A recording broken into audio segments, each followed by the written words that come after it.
Nama saya Kak Triwoto Pak, dari Pekanbaru. Saya pengangguran. Sekarang saya jadi sales surga.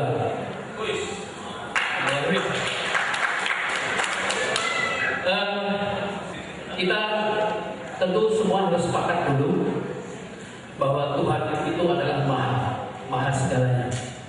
Kalau tidak sepakat, mungkin silakan keluar, saya berani diusir dari ruangan ini. Lalu bisa bukan panitia. Jadi sekali lagi kita harus sepakat bahwa Tuhan itu adalah maha segalanya. Oke, bagaimana? Bang Rudi, Bang Jenis, setuju Pak ya? Dari Bang Abang, sepakat. Oke, semuanya sepakat Pak. Dari pembicara, silakan. Ya, oke. Seperti Pak Rudi tadi belum menjawab pertanyaan dari siapa tadi, Mas siapa tadi, bahwa ini Bibel mana yang untuk pegangan. Saya tadi belum dapat jawaban dari situ. Pertama, keduanya mengenai Trinitas. Saya bukan seorang ahli agama, tidak, karena saya suka baca aja Pak. Kadang-kadang ngawur juga bacanya. Tapi masuk akal saya, Trinitas itu siapa sih yang bikin? Ciptaan siapa sih? Dan Trinitas itu adanya saat Yesus hidup atau setelah Yesus mati? Meninggal. Ini kuncinya. Kalau setelah Yesus meninggal Trinitas ada, berarti itu bikinan manusia, bukan Yesus atau Tuhan lagi. Itu penting sekali. Dan juga dalam Ulangan 6 ayat yang 4 itu kalau nggak salah, baru nanti kalau dibenarkan. Dan saya mohon apa yang saya tanyakan Pak Rudi jawabnya jangan kemana-mana Pak ya, biar nggak bingung. Kalau bingung saya nanti tambah lapar nanti. Isinya dalam Ulangan 4 itu Pak, kalau nggak salah, dengarlah hai orang Israel, Tuhan itu Allah kita, Tuhan itu Esa. Begitu juga dalam Biasa 45-46. Dan di sini juga akan saya sampaikan bahwa ada kaitannya juga bahwa seperti disampaikan Pak Rudi tadi di awal-awal, oh ini sebenarnya kurang tepat siapakah Tuhan pencipta alam. Tapi kalau pertanyaannya Yesus itu Tuhan atau bukan, itu paling tepat. Nah ini saya pun juga mau menanggapi atau mengkritisi ini Pak Rudi. Dan sekali lagi berilah kami keterangan sejelas-jelasnya, jangan melebar kemana-mana Pak ya. Jadi saya yang nggak ngerti biar tambah ngerti, begitu juga dengan audiens lainnya. Dalam Matius Pak ya. Pak, bisa dipersingkat lagi Pak? Karena masih banyak lagi. Boleh. Kita Matius 1:21 coba ya. Itu juga dalam Matius 1:13 bahwa Yesus itu dibaptis kalau nggak salah. Yesus Tuhan tapi dibaptis oleh Yohanes. Ini luar biasa Yesus ini. Begitu juga dalam Matius 4 ayat 10 Pak. Itu maka berkatalah Yesus kepadanya, menyalahi dan sebagainya tadi yang Bapak baca tadi, saya nyontek aja Pak. Dan dalam Matius 10 dan 10 ayat 40 itu jelas-jelas di sini Yesus mengatakan bahwa barang siapa menyebut kamu dan ia menyambut aku dan seterusnya Pak Rudi tahu ya Pak. Juga Matius 10:41 dan lain sebagainya. Di situ jelas-jelas menerangkan bahwa ternyata kalau saya pelajari ini Yesus itu bukan Tuhan. Tapi kuncinya semua ini adalah di Trinitas tadi. Kalau bagi saya pribadi Pak ya, kalau Trinitas itu ada saat Yesus ada, itu mungkin saya akan percaya Pak. Tapi kalau Trinitas itu ada, tapi ternyata adanya setelah Yesus meninggal. Jadi Trinitas itu ciptaan siapa? Jangan-jangan saya akan menciptakan lagi. Terbaik mana? Terima kasih Pak. Assalamualaikum warahmatullahi wabarakatuh. Tes sebelumnya. Saya menanggapi dulu dari Pak Kang Triwoto, ya. Nah, apakah kita percaya bahwa Allah itu serba maha? Saya katakan ya. Apa bukti kemahahan Allah? Allah tidak bisa dibatasi oleh akal pikiran manusia. Allah tidak bisa diatur oleh manusia. Jika Allah ingin turun ke dalam dunia bertemu dengan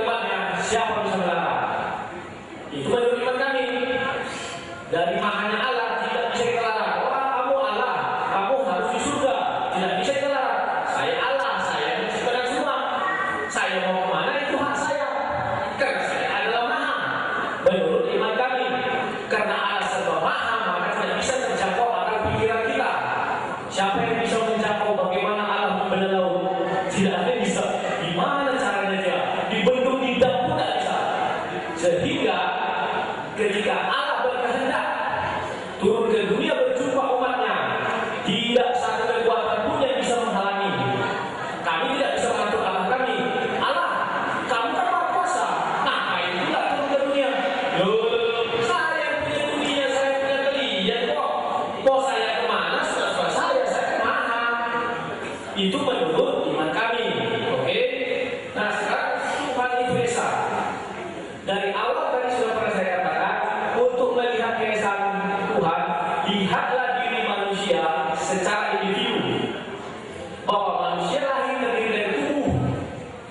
Maka di Kejadian 1 ayat 1 dikatakan Allah manusia. Setelah itu manusia memiliki roh. Maka di Kejadian 1 ayat 2 dikatakan roh Allah. Maka manusia memiliki suara. Maka di Kejadian 1 ayat 3 dikatakan firman Allah. Semuanya jelas. Pertanyaannya, ucapan kok bisa diutus?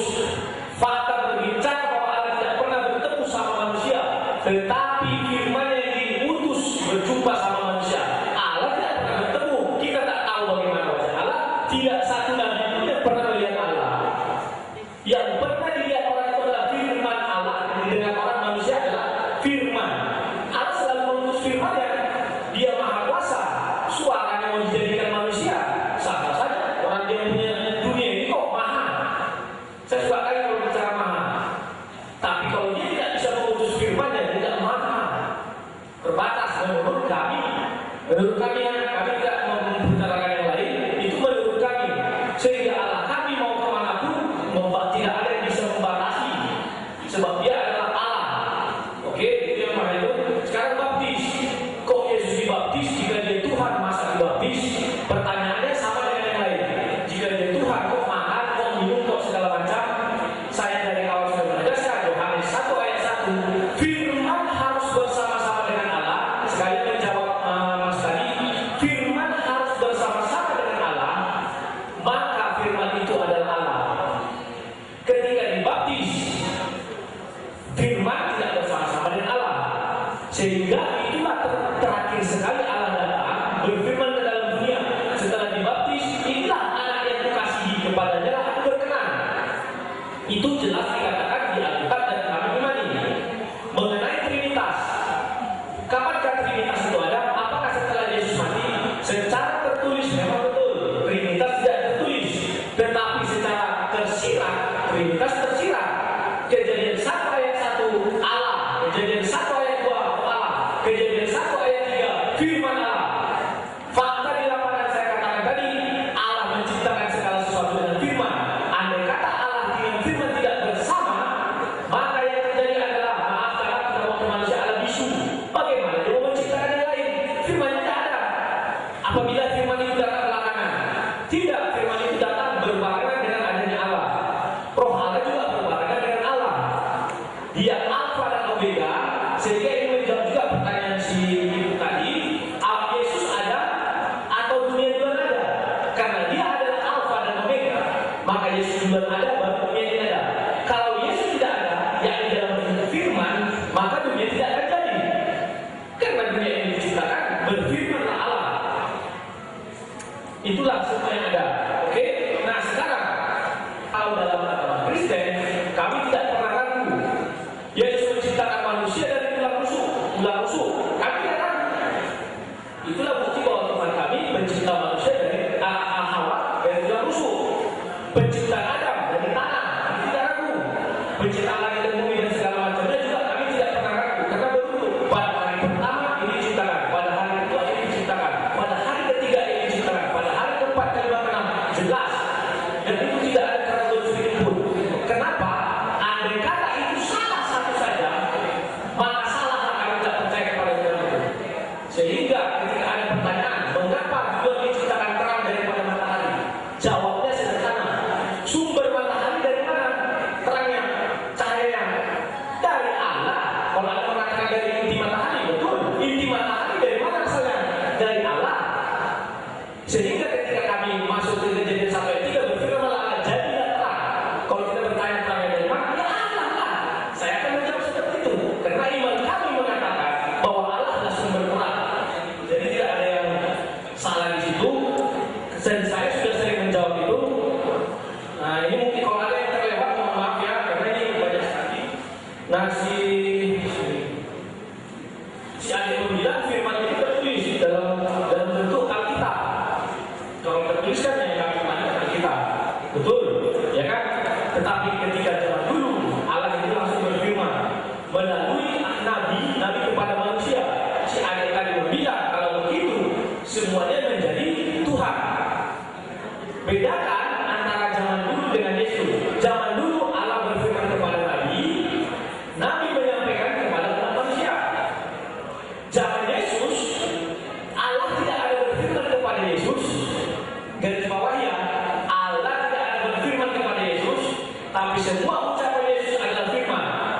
percaya atau tidak percaya, tolong kalian buktikan ada nggak Allah berfirman kepada Yesus, baik dalam kitab Alkitab kami atau karena kita saudara sepupu, mungkin di tempat kita ada, silakan.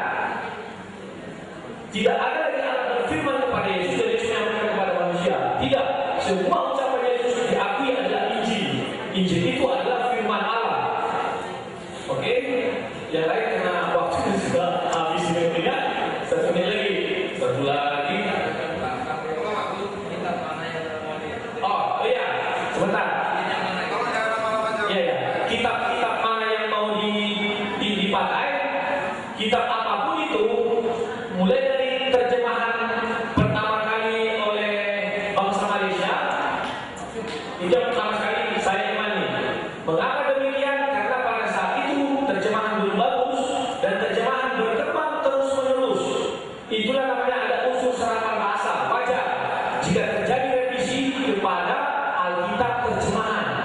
Alkitab asli yang bahasa Ibrani dengan bahasa Yunani itu dari dulu sampai sekarang sama.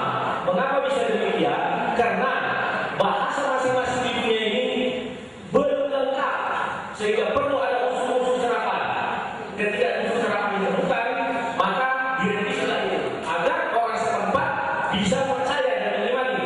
Mengapa demikian? Kami mengimani Yesus mengatakan, beritakanlah ini sampai ke seluruh dunia, sehingga ketika hari Pentakosta, para rasul turun Roh Kudus, mereka berbahasa daerah